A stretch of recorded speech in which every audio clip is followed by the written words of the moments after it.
আসসালামু আলাইকুম সবাইকে। কেমন আছেন সবাই? আশা করছি সবাই অনেক বেশি ভালো আছেন। আমিও আল্লাহর রহমতে মোটামুটি অনেক ভালো আছি।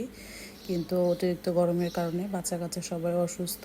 আমিও কয়েকদিন যাবত অসুস্থ ছিলাম, কিন্তু এখন মোটামুটি আল্লাহর রহমতে ভালোই আছি। কিন্তু বাচ্চারা অসুস্থ গরমের কারণে। আজকে সকাল থেকে ছোট বাচ্চাটা অনেক বেশি অসুস্থ, বারে বারে বমি করতেছে অতিরিক্ত গরমের কারণে। এই তো এখন প্রায় 2টার মতো বাজে। বাচ্চাকে নিয়ে তাড়াহুড়ো করে আর রান্নাটা করতে পারিনি। এখন সে একটু স্বাভাবিক হয়েছে, তাকে ঘুম পাড়ায় এখন রান্না করতে আসছি। বাচ্চাদের জন্য একটু গরু মাংস রান্না করব। এটা আমার ঈদের দ্বিতীয় বা তৃতীয় দিনের ভিডিও। এরপরে এই তো আমার জন্য একটু মাছের তরকারি রান্না করব, বেগুন দিয়ে মাছ দিয়ে কষায় ঝাল ঝাল করে রান্না করব। মাংস খেতে মন চাচ্ছিল না। আর এই তো অনেকগুলো কাজ জমে গেছে। কাপড়গুলা কিছু ধুয়ে ওয়াশিং মেশিন থেকে বের করছি, কিছু দিছি, বিছনায় কিছু ধুয়ে রাখছি, এগুলো গুছাইতে হবে।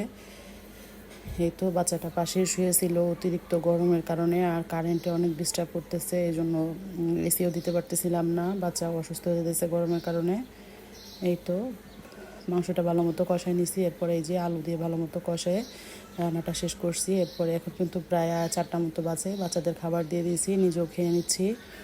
এরপরেই তো সন্ধ্যার পর বাচ্চাদের জন্য নুডলস রান্না করতেছিলাম। এখানে আমি প্রায় 5 প্যাকেট নুডলস দিছি। কিছু মশলা আমি ডিমের সাথে দিছি, আর 2টা নামানোর আগে নুডলসের উপরে দিয়ে দিব। আর এদিকে বাচ্চাদের জন্য দুধটাও গরম করে নিছি, ফুটানো পানি বসাই দিছি। এই তো ভিডিওটি কেমন লাগলো সবাই প্লিজ কমেন্ট করে জানাবেন। ভালো লাগলে একটা লাইক দিবেন। আপনাদের একটা লাইক আমার জন্য অনেক উপকারী। আল্লাহ হাফেজ সবাইকে।